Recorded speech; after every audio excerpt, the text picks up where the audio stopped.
Welcome back to the Ice Coast Podcast, episode 3. 3 episodes, Michael. Wow, time flies, Jackson. Yep. I'm meteorologist Jackson Chastain, co-host Michael Brullo. Not a meteorologist. We make that point of emphasis, okay? Yeah, it came to my but attention. he loves the weather. Came to my attention. Michael Brullo is not a meteorologist. Exactly. Always remember. Yeah. Point of contention. Correct. Yeah. Around here. Yep. Not really. How was your week, Michael? It was great. It's been. I guess we're recording on a Friday.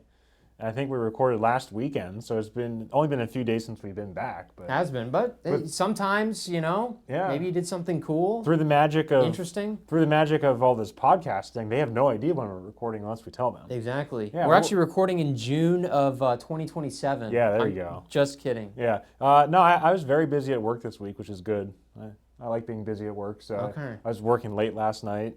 Didn't get home till... I was actually texting you on the way into work saying, hey, Jackson, you want to do Friday? Let's do Friday afternoon to record this podcast. Because having a baby, you have no idea what your schedule's like. Exactly. It's chaos in the household. It's chaos until about 6:45 when she falls asleep, and then it's quiet. She doesn't wake up in the middle of the night. About 3 o'clock in the morning is the first time she wakes up. But she's very synchronized. Yeah. She doesn't, it's not like... No, she's very regimented, which is good for her age. Very nice. But I'll tell you what, Jackson, I woke up Wednesday night at about 8:30 to some ferocious winds. Oh my goodness. Yeah. I was at Target and when I walked in, nothing. Yeah. Right? What Target were you at? Is it High Spire or yeah, High Point? High Point, yeah. Yeah, I was at the High Point one. That's really windy down there. Off of 283. Yeah, 283. Yeah. And nothing was happening. I go to check out my groceries, and all of a sudden, like, I can hear people, like, they're like, oh my gosh. Yeah. It's like a hurricane out there. It was. And I was like, what are you guys talking? But then, like, the windows were, like, shaking a little bit, and I could see outside because it was raining, too. It was coming in sideways. Yeah. And I was like, did anybody come up to you during it and, like, meteorologist Jackson Chastain? I don't think I've ever been recognized at that Target before. At that Target? I don't know. They just don't watch TV at Target. That could be. But at Giant, it happens fairly frequently. Definitely different populations. Demographics. Yeah. It's very interesting. But with all that said, I was stoked to go outside. Yeah. Other people, not so much. But as a meteorologist, you're like... Well, as a non-meteorologist, I was like, wow, this is crazy. It's the most wind we've had at my house. I've lived in my house now for 4 to 5 years, almost 5 years. And that's the windiest it's ever been. Outside maybe a thunderstorm, but I'm not usually home for thunderstorms. Well, I think this was stronger than any thunderstorm I've seen around here. It could have been. Like the downdraft from a thunderstorm. Yeah. This is way stronger than any severe thunderstorm that I've seen come through. There were gusts well into the 60s. Well, so when I was walking around Harrisburg after, they have those city trash cans that are fairly heavy. It's like metal with like some kind of, it looks like stone material. Like a facade. But they were they were tipped over. Right. The multiple of them. So... I hope you used your amateur radio and report all these to Skywarn. I did not. Because it was Wednesday night. It was a Skywarn net. I was sleeping, though. Michael, I didn't even consider the damage. Oh, Jackson, that's your job. That's your duty as a citizen. You're a citizen. Maybe if I saw something even crazier, like a tree down or something like that. You're a citizen spotter. The Weather Service relies on. Well, technically, I'm not actually Skywarn certified. Really? Nope. Wow, Jackson. We gotta change that. I love to ham. We got to change that. So I'm not a meteorologist, and you're not a Skywarn spotter. Exactly. So it evens out. So it does even out. 2 makes 1. Okay. Exactly. Yeah, we'll leave it at that. But so for you, did you go outside and like stand in it? No, I was in bed. Okay. I was in bed, and I actually, for the first time in the time that I've lived in that house, I thought I was going to lose my windows. I really thought the windows were about to... Oh, serious? You have double paned or single paned? Double paned. Okay. But it was insane. And I thought I was going to have a tree come through the roof. Oh. I was this close to taking my wife. Well, you have that big... Well, I won't... but you've got big trees near your apartment. We got some like... Or your townhouse. We got trees out back that are over 50 feet tall that would come down the house. I was this close to taking my wife and daughter downstairs. No, it's smart. We don't have a basement. We don't need a basement for that, but... I was going to take her down and just go down to the bathroom. Yeah. It was really something else. I'm surprised. Well, so they did have, when I was looking at it, they had severe thunderstorm warnings up near the New York PA border, northeast. But these were just showers that were coming through. Isn't that funny, Jackson? There's a cold front coming through too. Isn't that funny though? Like how they'll warn some shower, like depending on who's working, they'll warn like a convective line of showers that obviously isn't producing 60-mile-an-hour winds, but the cold front may have 60-mile-an-hour winds coming with it. So like it's not the downdraft from the wind, it's the actual cold front behind it driving 60-mile-an-hour. Like some guys will issue a warning for that, and then others won't. There's not a high wind warning. I can't remember what the exact criteria is, but I don't think what we saw would have qualified as that. But that's what you want to be warning for, because obviously it's not a severe thunderstorm. Right. That actually. I don't know if you want to look it up. That came up in the chat. That came up in the chat on Wednesday morning. I'm trying to get this to load. Of course, it's not loading, but someone from another station asked, "Hey, what do you guys? Our viewers are asking, what do you consider? What are your criteria for a high wind advisory, watch, or warning?" I guess a watch will turn to an advisory or a warning with time. Well, okay, so sustained or frequent gusts of 35 miles per hour or greater is the advisory. Is a high wind warning. I'm pretty sure. No, it's definitely higher than that. High wind warning is issued. My phone's not loading, so I can't get it up. Doesn't matter. I wasn't prepared to talk about this. But it's not. But in my brief search, it is not like 60 miles per hour. So we were certainly close, right? If not eclipsing it, but it probably wasn't for the sustained amount of period of time that they were expecting. Right. I think it has to be like long durations. I think it's at least an hour of and it wasn't. It was like 5 to 10 minutes. Right. Of the winds. Right, and that should be a short fire warning. And like that line of showers had a stronger effect on so many people that I worked with the next day. Power outages. That's all people were talking about at work the next day. People who don't pay attention to the weather were talking about how windy it was last night, how family members had trees through their house, and there's no warning for it. Nope. Yet we get 20, if not 30 severe thunderstorm warnings during the summertime, and rarely do that number of people get it. Yeah, for that number of people. They do verify for very small areas. They do, yeah. But rarely does that number of people get. I mean, almost the entire viewing area for ABC 27 got wind gusts over 45, 50 miles per hour. That's just crazy for this area. It is. Well, and I think we live in a weird area where the National Weather Service offices here are not used to, I don't know how to put this, they're not used to looking at what classifies as a severe thunderstorm. We get a lot of thunderstorms around here that are just below threshold. Right. So do you warn them? Do you warn them or do you not warn them? They're like right near the threshold. Yeah.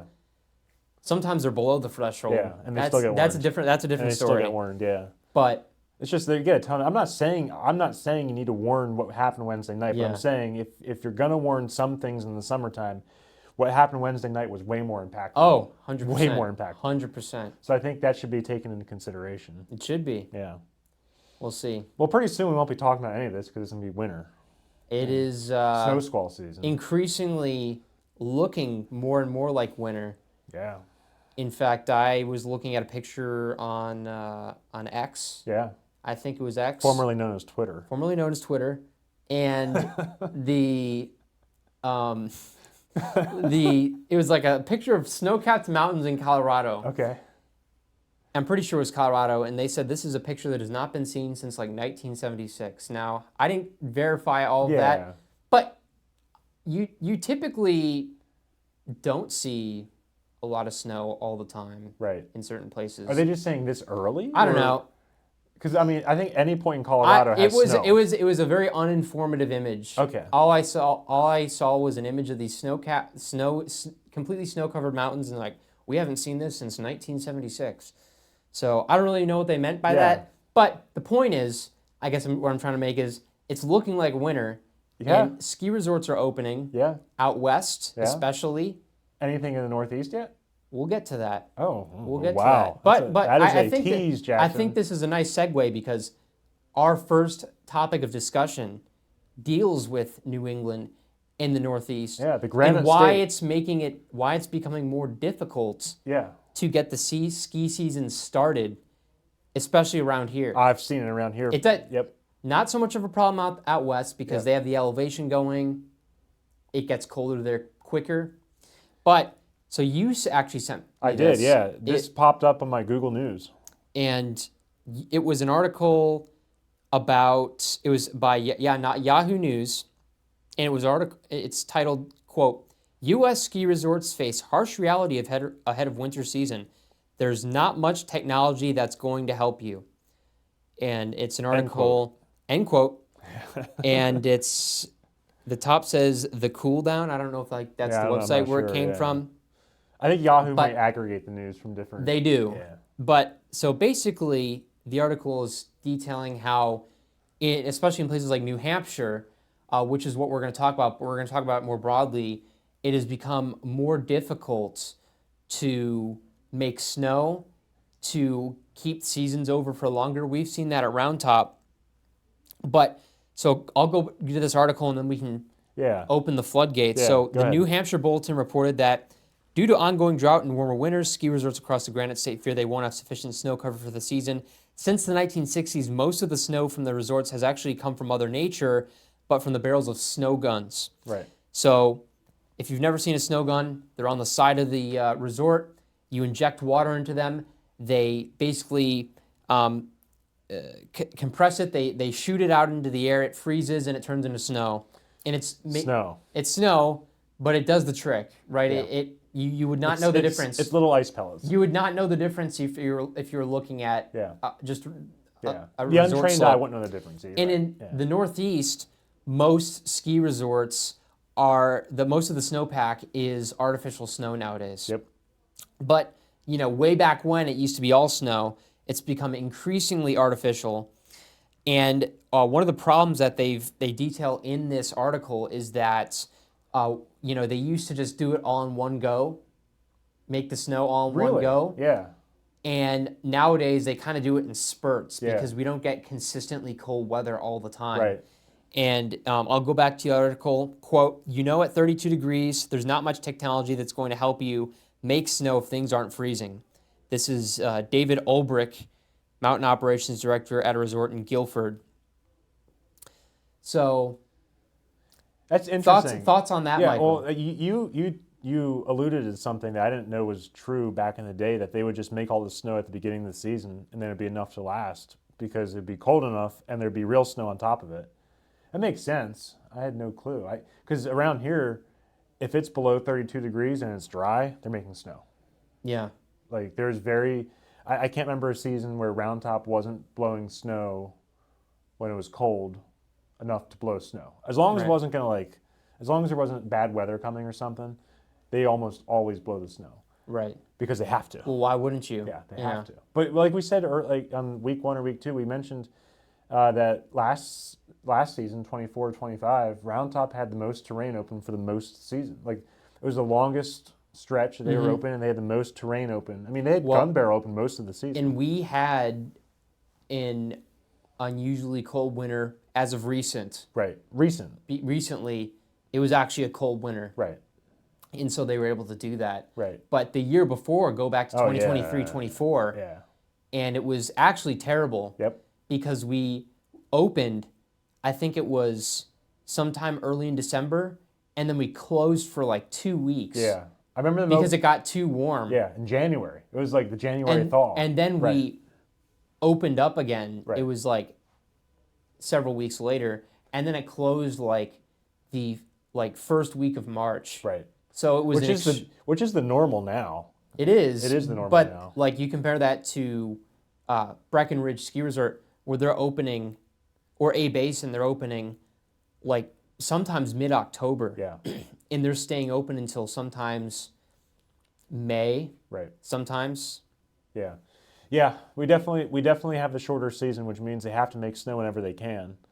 But yeah, that was interesting. And they also talked about different ways to combat it, because you can't control the temperature, and that's probably the most important variable. And you can only make these snow guns so efficient. Right. They can blow snow all night long, but you're not going to have a technological advancement in the next 2 years that's going to all of a sudden give you 3 times the amount of snow per hour of these snow guns running. So you can still only make so much snow. you're limited by physics there. But right. They mentioned hiding it for later, kind of like, what is it, snow farming? Snow farming. Yeah, So I never knew some. I've seen resorts do that with piles. Like they let the snow guns run, they make piles and make mounds, and then after a few nights of that, then they go out with the grooming machines, and do that. We got to get Hannah's husband on, Eben. He does that. He does what? He snow grooms. Oh! Yeah. Is he a cat driver? Yes. Okay. And he's a ski patroller, but he also does that. Okay. You would love to have him on the show. That'd be He great. could talk about all this, but And by the way, we're gonna have guests on real soon I because can't wait. Yeah. look, we're gonna We're gonna go big. This is gonna go viral. national. Yeah. Right. International. Yeah. They're gonna be watching this People over from in Japan Sweden. are gonna be watching. Japan. There I you hear go. there's a lot of good skiing over there. Yeah. Yeah. I would love to talk about these International skiing skiing? opportunities, international skiing in general, because there are some hidden gems that I don't think people think about. Right. You would never think Japan. You wouldn't think Australia either. No. And you get to go down there in the summertime. Exactly. Right. It's like you some wouldn't think, off-season skiing. Yeah, you wouldn't think a lot of places. What about New Zealand? Are there any I think mountains in New Zealand? I think the southern island, Okay. extremely mountainous. They definitely have ski resorts down Right. there. But Peru has skiing. Wow. Yeah, the Andes. Yeah, true. The Yeah, you're right. Andes, Yeah, you're yeah. right. Yeah. Argentina Yeah. has They have their- skiing. And they have their own tornado season down there too. They do. They do. Yeah, that is. But the tornadoes rotate clockwise. It's all wacky down there. So I wonder how skiing works down there. Do the ski lifts go the opposite direction? It's like the toilet bowl Yeah. thing. Actually, my meteorology professor got really mad about that because they thought it's not true. Yeah, it's actually not true. No, it's but, not true. But you know, like Everyone believes it. But no, because they do the gimmicks at the equator. Oh.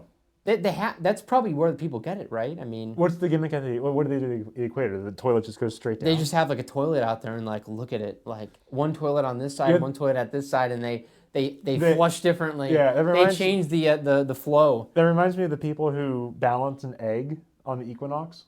So every September 21st and every March 21st, people claim you can hold an egg like this and it won't fall over. That's crazy. But like, if you can balance an egg, you can balance an egg whatever day of the year. Yeah, 100%. But it always goes on TikTok. People love that stuff. Yeah. You know? Yeah, it catches your attention. They eat it up, Michael. They do. They eat it up. They do.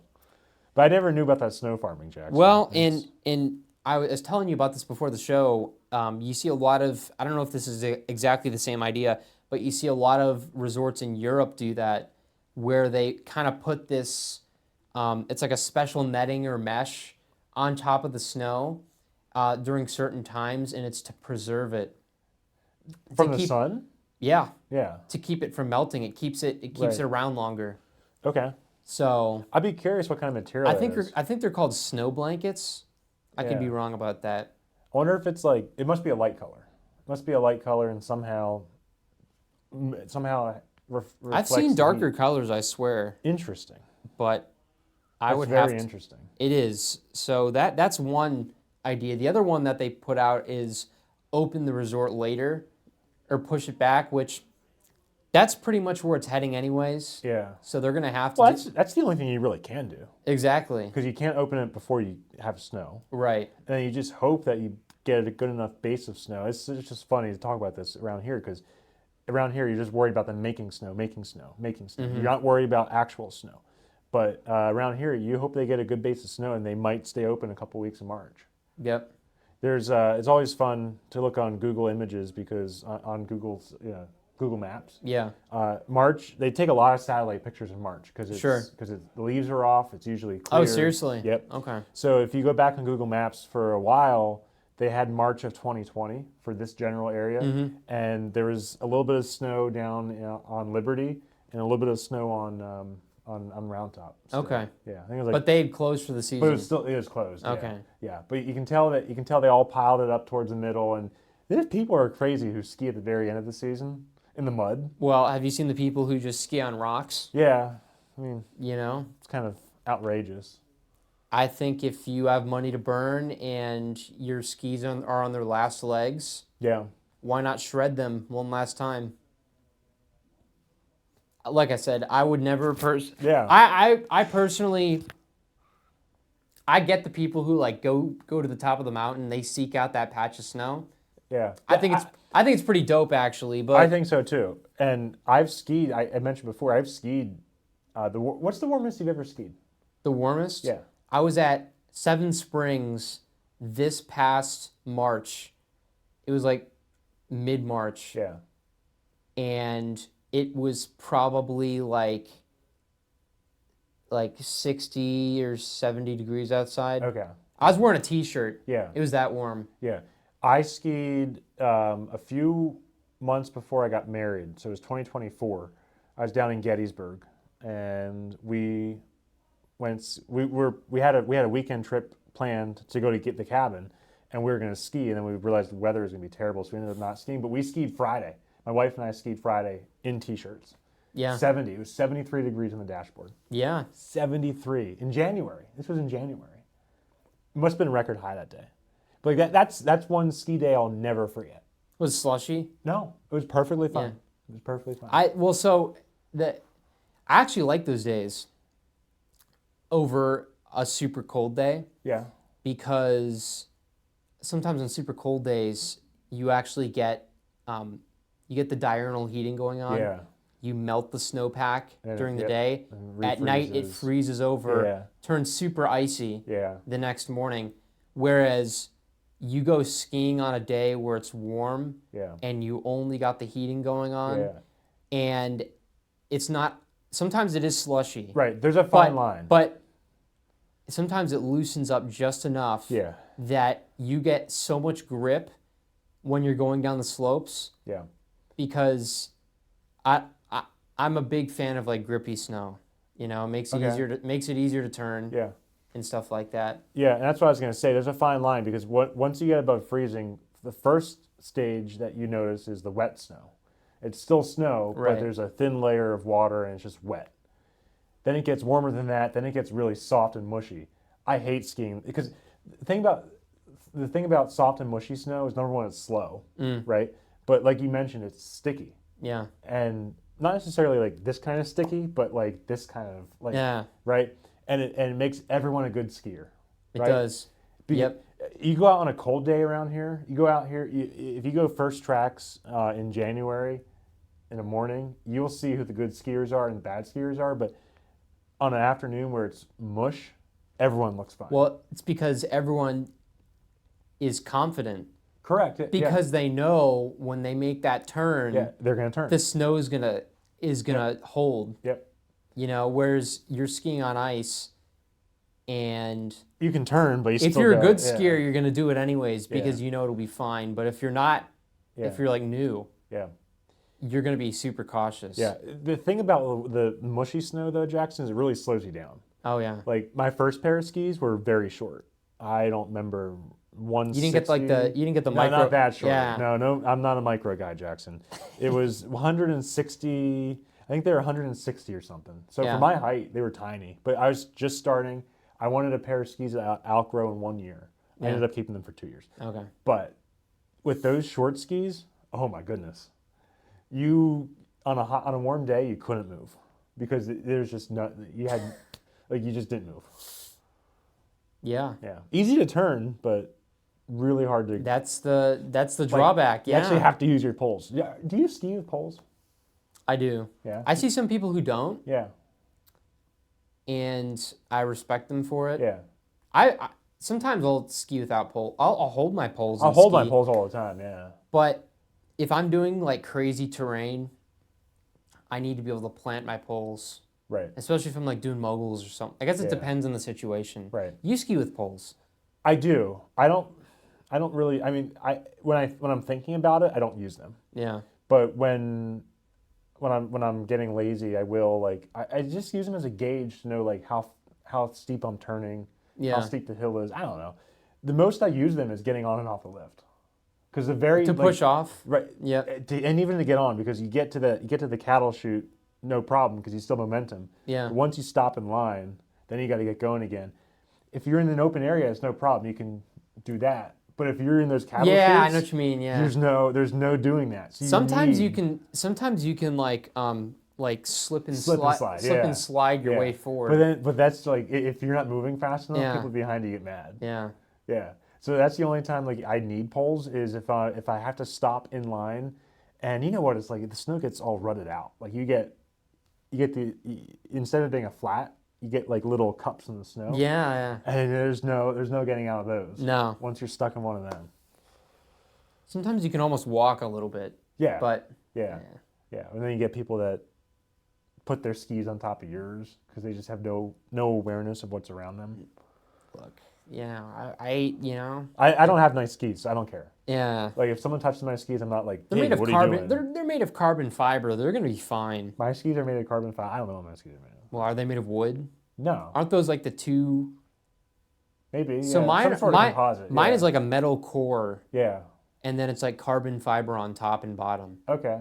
Mine look the same. Well, I guess the right back. Yeah, mine look the same as yours. Yeah, that's whatever material that is. It's like super strong, super bendy. Yeah, mine look the same. Like the space shuttle. Yeah. Well, the material, not really. Right. But yeah. Okay. Wow. All right, we can move on to the Jackson. Yeah. I think we ran its course. Yeah. On the the Granite State. You know, we don't have to talk about it. You just have to look outside every winter, and you'll know exactly what the snow struggles are. Exactly. Yeah. Everyone comes with the turf of skiing around here, but when it hits, it hits. Yeah. So and it's worth all the while. It is, yeah. But if I could choose between 2 weeks of cold, or if I could choose between a cold month or a snowy month, for skiing around here, a cold month means so much more. Because they'll make way more snow than you can ever get. True. Naturally. True. What do we have now, Jackson? Lift ticket prices. So I wanted to talk about this. Usually we do like an article because those are great ways to kind of spark a conversation. But see what's going on around the industry or just the hobby in general. I wanted to talk about this because I saw a few articles somewhat related. There's a person or a company in New Hampshire, the Granite State. The Granite State. That is buying this ski resort, so it's going to be locally owned now. Okay. And I saw that there's this billionaire in Utah who wants to buy Park City from Vail.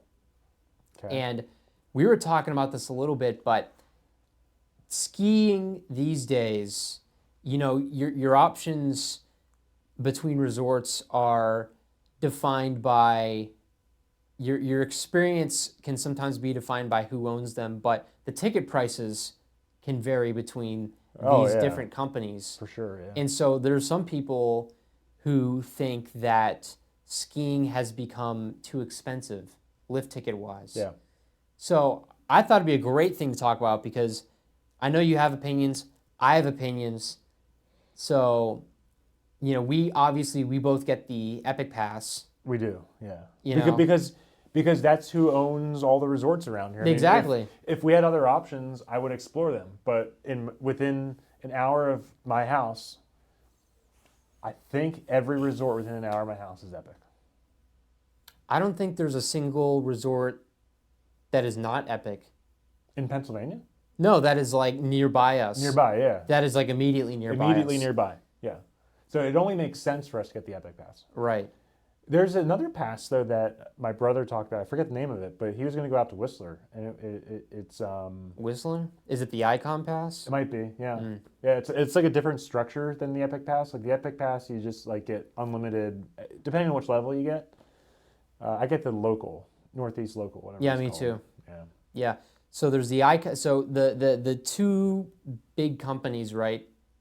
Icon. It's the Icon Pass. The company name is different. Right. And then you got Vail Resorts, who has the Epic Pass. And then there's some other ones up in New England, like towards New Hampshire and Maine, that they have their own thing. Yeah, probably way more regional. But depending on which one you're using, I would say lift ticket prices are, for the most part, largely about the same. Yeah. I haven't looked at the Icon Pass this year. I assume it's not terribly more. Yeah, well, it can be more or less expensive. Unless they have a monopoly in a specific area, they have to compete with Vail. Right. So they have to be in the same ballpark. But yeah, I think I don't know. You haven't said your opinion yet, but I do acknowledge that it isn't cheap to ski. No. Right. I agree that lift prices are high, but is it justified? Like, what's the other option, right? So think about everything that has to happen for you to go skiing.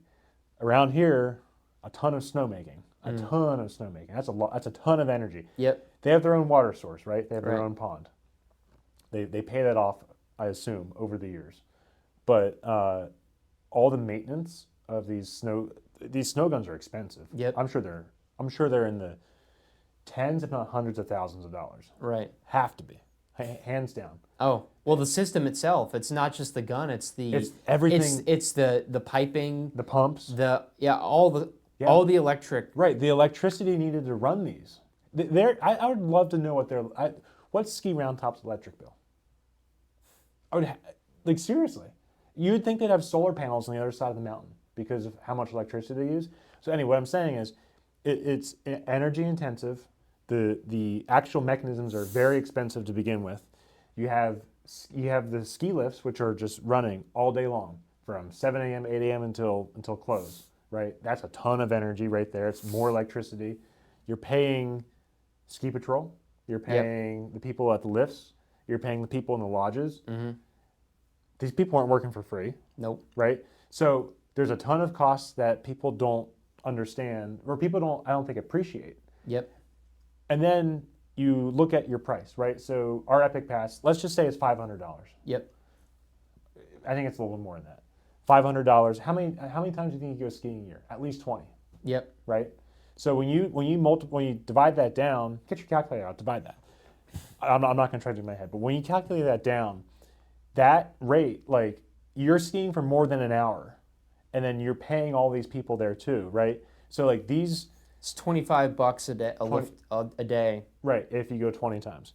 So there's no way that they are making money on season pass holders. Because if you're going this number of times that a season pass holder would go, no, their expenses are definitely way higher than that.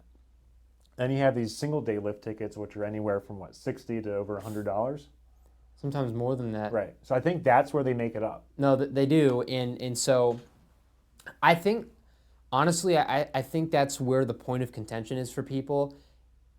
In my opinion, it has to be, because if you can't scrounge up $400 or $500 for an entire year to get a lift ticket, I mean, I get it. There's like ski bums out there who, they live out of their car, or I don't even know how they do it, but I mean, these guys are hardcore. They ski not 50 or 60, like 70, 80 days a year. Yeah. And there's no way that you can't find $500 or $600 somewhere. Right. It can't be the season pass, because the season pass is an amazing deal.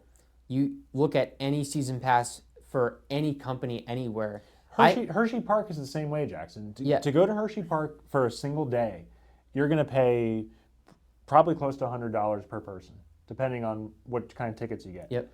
You get a season pass. I just renewed mine.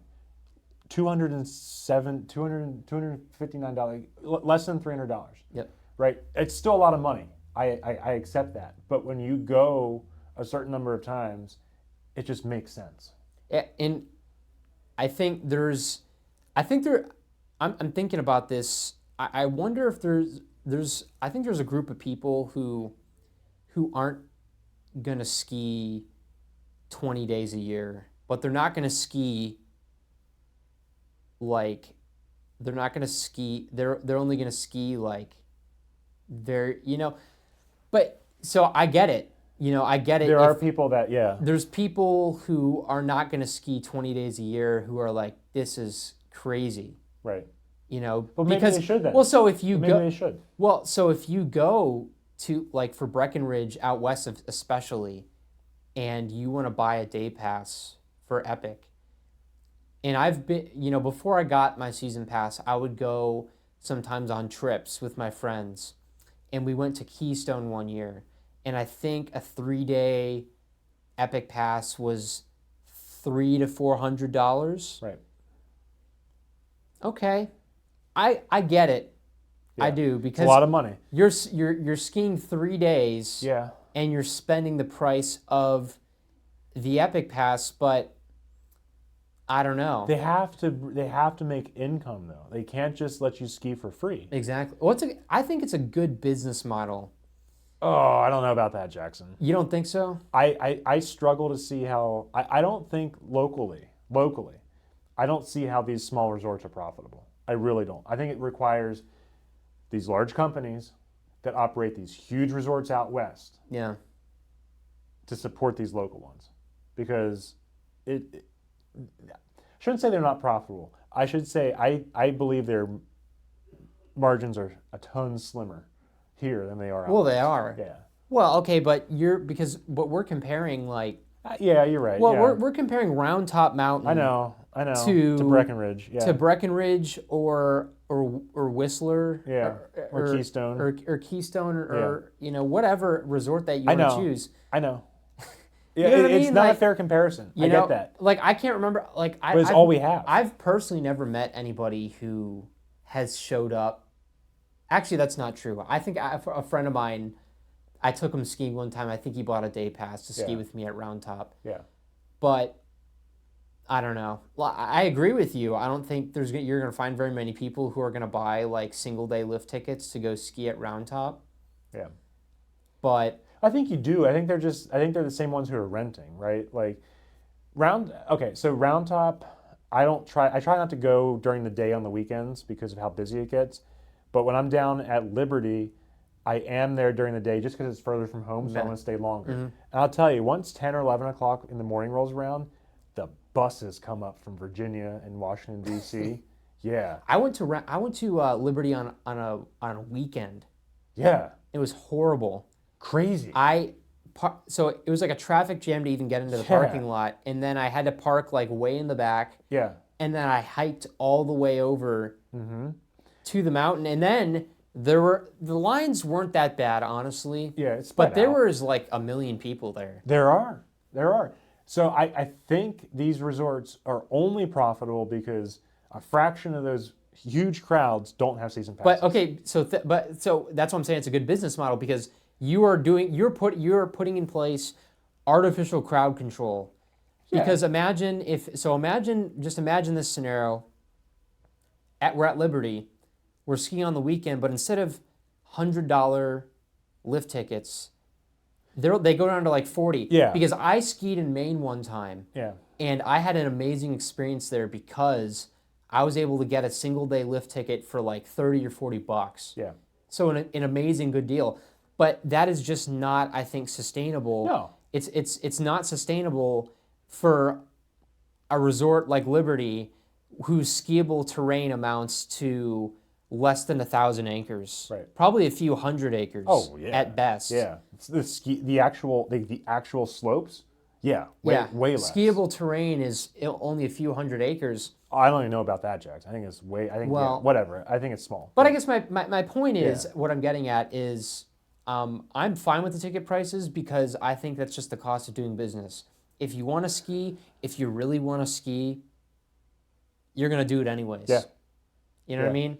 I get it. You don't want you don't want price gouging to occur. I don't think there's any price gouging going on. That's what I'm saying. I don't think. But you read on the internet, that's all they talk about. But people complain. I see so many people out west. It's the people out west who are complaining. I'm so sick of it. Yeah. Like, if you don't want to ski, don't ski. I know. Go find something else to do with your day. Yeah. Yeah, I don't, make your own mountain. Go buy your own land.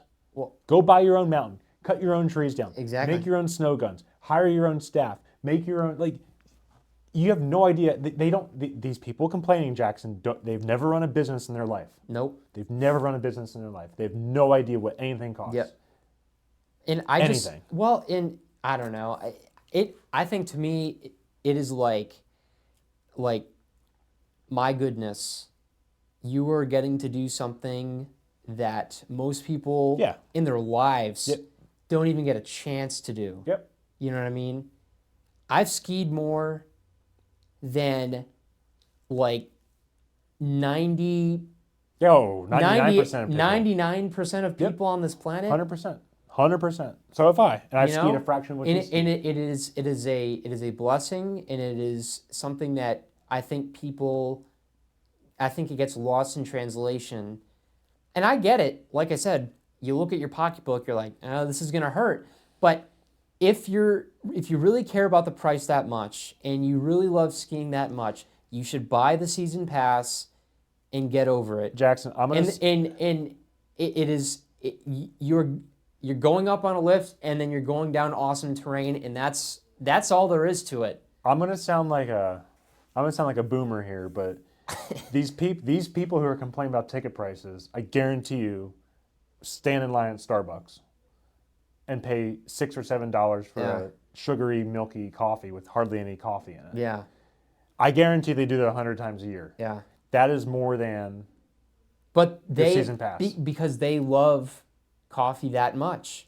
They like milk and sugar that much. Well, that's true. Yeah. They love the product so much though that they're willing to fork out the money. Why do we complain about skiing? Well, why? When did it become cool to hate on Vail? I think there's a lot of deeper philosophical. If we don't get to the weather today, that's fine. We can talk about this. Yeah. There's some more snow out west. Still nothing in the Northeast. Okay. Yeah. Well, so there is snow in the Northeast. Okay. All right. We might get to it. But we might get to it. But the thing is that there is, I think, a philosophical shift in the way people think about people have become so anti big company owning. Yep. I'm trying to put this delicately. Yeah. Big company owning ski resort organization, and they think automatically. And if you ever go, like, I don't know if you are on like ski Instagram or whatever. Nope. Okay, I'm on ski Instagram. I deleted Instagram. Okay, that's fair. Yeah. So, but I browse Instagram because I like to see like what's going on at the different resorts, like what's going on in the industry. And I see sometimes in the comments people saying very unsavory things about vulgarities about some of these companies. And I've never understood it. They are providing a product. I get that. If they don't want to use it, they should just go do something else. Okay, so this is true. Well, so a lot of people are like into and this ties back into what I said at the beginning. People are really into like locally owned resorts now, which again, I don't personally get. I get that you want a change in leadership. But are they willing to pay more? Are these people who are complaining about ticket prices and also complaining about these big companies, Vail, are they willing to pay $200 for a day pass? No, some of them aren't. But if this local resort is now owned by a larger company who can manage their resources across a huge area, aka the entire United States, where they have ski terrain, now they can pay a lower price, but they're still going to find a way to complain. Right. Yep. Can't ever win. No. And they will never go out and make it better themselves. These people complaining are not the one. They don't have enough money to go out and buy these resorts. They don't. Or make except for this guy that I was talking to who wants to buy Park City. Yeah, so he wants to make money on it. But he does. So he is a local, and I'll just kind of briefly describe. So Vail doesn't want to sell it to him. Of course they don't. That's where they make all their money. Exactly. If they sell Vail, they're going to fail other places. He wants to own Vail because I think Deer Valley is a local resort. That is a locally owned resort. People are very satisfied with that. He wants to buy Park City, make it locally owned by a local, because apparently the quality of experience, the experience has gone down under Vail's ownership. Yeah. They say that they haven't been able to get lift upgrades because of like issues with like city council or something like that. But this is the guy who's buying it saying these things. No, these are just like locals who are saying these things. I'd be curious what this guy's saying, because he would not be buying it. This guy actually has said that Vail has done well to keep skiing affordable for people. Yeah. So right, they have. Exactly. So it is like, I don't know, there is a multifaceted thing going on with people who are complaining about these big companies. But I've never, okay, so let me ask you this, because I've never personally noticed I've never been unsatisfied with my experience going to any Vail resort. And the most unsatisfying thing is the snow quality, and that is Mother Nature. But that comes with the turf of living in the Northeast. That's Mother Nature. You know, all these people out west making all these complaints. I see none of that here in the Northeast. Yeah, none of that. Well, people are grateful. Yeah, just to be out here. Even at the bigger resorts up in Vermont. Yeah, those people they're not complaining. They're I think old retired. Stowe is a well-run resort. Yeah, you know. Yeah, and I just don't see what the hubbub is about. I don't see a problem with the prices. I think they're affordable. I think if you can't afford them, then maybe skiing is not for you. Yeah. Honestly. No, yeah. Because because you're not just, remember, you're not just, like you said, you're not just paying for a lift ticket, you're paying for your skis, you're paying for gear, you're paying for all that comes with it, gas. Yep. Because most people don't live right next to the mountain. So, I hear people complaining about this, and it just puzzles me. And it doesn't puzzle me, Jackson. It puzzles me. I try to give people the benefit of the doubt. Not people who complain. That's fair. People who complain there's people who are just outraged by everything. Yeah. And the worst thing that's ever happened to them is they got the internet, and now they get to post it everywhere. I think people don't actually think about the things that they're complaining about. No, they don't. They just want to hear themselves complain. There's a mob mentality that goes on with complaining about these supposed faults in the ski resorts, where like I said, they had trouble getting lifts in Park City. I personally, I guess you want the new lifts, but as long as I'm still able to ski, who cares? Right. Seriously. Yeah. I don't pick a ski resort based on the lift. The food, people say the food is too expensive. Well, they have to make money. Maybe don't order the food at the resort. If the resort food is expensive, that means lift prices are cheap. It means they are making up money by selling you overpriced food. Yep. If they didn't need to, they wouldn't. Yeah. Because they would get more people to buy the food. Yeah. Plus, guess what? They're not a restaurant. True. They're there for you to ski. Yeah. They're not a restaurant. Yeah. Well, and I think it's just smart business practice. If you know people are going to pay for it. Yeah. The demand is high for food. Yep. Basic economics, supply and demand. Intersecting curves. You are going to increase your price. Yep. If demand goes up and supply is low. Right. Because they only have limited amounts of food. And you got to think about the number of people who go to these resorts every day, especially a resort like Brighton or Big Sky or Mount Rose. Jackson, and they're serving this food up thousands of feet in the sky, right? So they have to take that food up somehow. Yeah, I don't know, man. I just think it's funny. This is raising my blood pressure. Can we move on? Sure. All right. I think we beat that. We beat that topic to death. Yeah, 100%. I wish we did. I'm sure we'll come back to it at some point. I wish it dies. It won't. It won't. But I stay off the internet. Listen, Jackson, I stay off Facebook now. I stay off everything, and life is just so much better. True. Because you don't have to worry about all these people. People are a lot better in person. Right, because they're too... It's too easy to... Correct. It's too easy to put it in and be like, this is what I think about... They hit enter and then they hide. Yeah. But they won't ever say it. They won't. Can you believe that Vail did this? Yeah. Whatever. You want to talk about the weather, Jackson? Get over yourself. Yeah.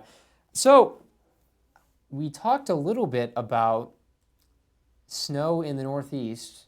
Very briefly mentioned it. We do actually have some snow in the Northeast. Wow, Jackson. Snowpack update here. Wow. Look at that. The Adirondacks. Look at that right there. The Green Mountains. Is that the Green Mountains? Yeah, that's Mount Mansfield. Mount Mansfield. Yep. And Jay Peak and Smuggler's Notch, all those places. All the way down here. Yeah, the Catskills. So Hunter Mountain's down there. Yeah. And they got their first flakes like a week or so ago. Okay. I think Sugarloaf is up there somewhere in northwestern Maine. This isn't even lake. Well, that could be lake effect, but this isn't lake effect. No. That's just from a cold. That's just. I don't even think that's lake effect. It may not be. Yeah. No, just looking at the right. Snow. And this is from 6Z today. Okay. So it's probably a little bit different than what it looks like now. Probably it's melting. But the point is that we're getting snow in New England. There we go. And that's something to celebrate. Yeah. I think champagne, Jackson. I think I saw a picture of a skier doing some turns actually. Wow. Up in Vermont somewhere. Wow, Jackson. Actually, I saw an article about people getting stuck and having to get rescued in 8 inches of snow in Mount Mansfield.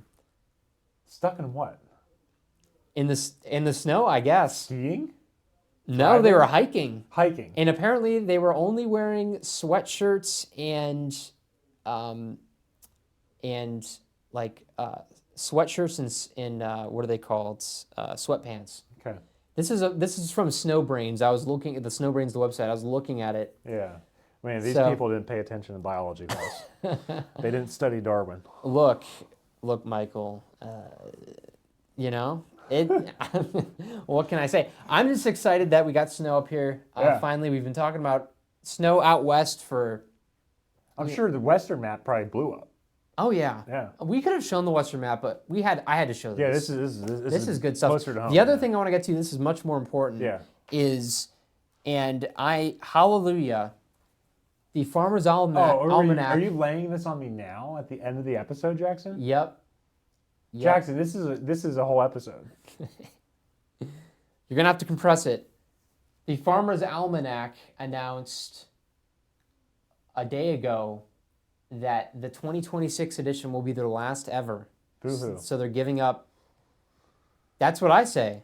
Who cares? Well, so many viewers and people quote the almanac, and it has. I've never seen where they get this information from. No, it's supposedly from past weather patterns. It's from people in their basement who do drugs. No, seriously, it's just they're pulling out of a hat. Yeah, it is the least informative thing to look at when it comes to winter forecasting, and we should make our own. A Farmer's Almanac. Yeah, when this goes away. Okay. We have to look up to see if they hold any sort of patent or copyright. You're going to call it the Farmer's Almanac? I don't know. We may have to change the name. Okay. The Skier's Almanac. Yeah. There you go. And it could be, we could just hype up every winter. There you go. Say, winter 2026 is going to have feet of snow. Mega snowstorms. Yeah. Blockbuster nor'easters. Winter bomb. Coming. Yeah.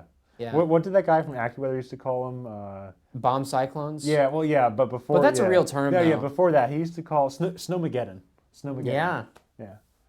There's a dude who's on YouTube. Their account name fails me. Ryan Hall? No. Their thumbnails always make me laugh. That's Ryan Hall. Because, these are worse than Ryan Hall. Worse than Ryan Hall? I'll have to show you after the show is over. Yeah. But when I think of the name, I'll let you know. Yeah. I'll put it out or something like that. But back to the Farmer's Almanac, I'm just glad it's gone. It's a terrible source of information. It has pretty much no basis scientifically, and too many people look at it for a source of whether it's going to be a snowy winter or not. It is trademarked. It is trademarked. Jackson, there's a ton of money in this. I get they're getting out of it, but they're gonna do something else for sure. Well, they said stay tuned for details on where we go from here. They're probably going to like TikTok or something to reach like the younger generation. Maybe. Farmer's Almanac on TikTok? Yeah. Like what can that be? Like there's got to be a cool. Maybe we'll start actually forecasting. Maybe. Who knows? I doubt it. That's fine. I mean, I think there's gonna be a big void that more people are gonna fill. You don't need this anymore. You have all these people on YouTube that do the exact same thing. Well, you got to think. So I mean, it says since 1818. I imagine probably back in the day, it was probably legit. It was probably helpful because they were looking at patterns Yep. And they're like, well, based on this and what we're seeing right now, this is what we expect. But they just took that business model and then they just ran with it all the way through the 20th century and into the 21st century. But the name, people know the Farmer's Almanac, and they're like, well, the Farmer's Almanac said it's going to be a rough winter next year. Exactly. Yeah. Doesn't pan out. There's so many like little folklore things about like caterpillars and squirrels and everything that. Yeah. What's what is it? The woolly. Yeah. The woolly caterpillar. If it's out or something like that, it's going to be a harsh winter. I'll have to look it up in the almanac. Yeah. I'll let you know. Or red sky at dawn. Sailor. Yeah. Yeah. Whatever it is. Warning. Sailor's warning. Sailor's warning. Yeah. Red at night. Sailor's delight. So. We'll have to go over some weather myths. Yeah, that could be a full episode at some point, or skiers myths. I don't know if those are a real thing, but we could always explore that. Yeah, for sure. Anyways, well, I think this is a good time to a good point to wrap up the podcast. Just like the Farmer's Almanac, we say goodbye. Any final thoughts, Michael? No. Before we close out. Hope everyone has a great week. All right, I'm meteorologist Jackson Chastain. Co-host Michael Brullo. Not a meteorologist. Exactly. Thank you for pointing that out. This has been the Ice Coast Podcast.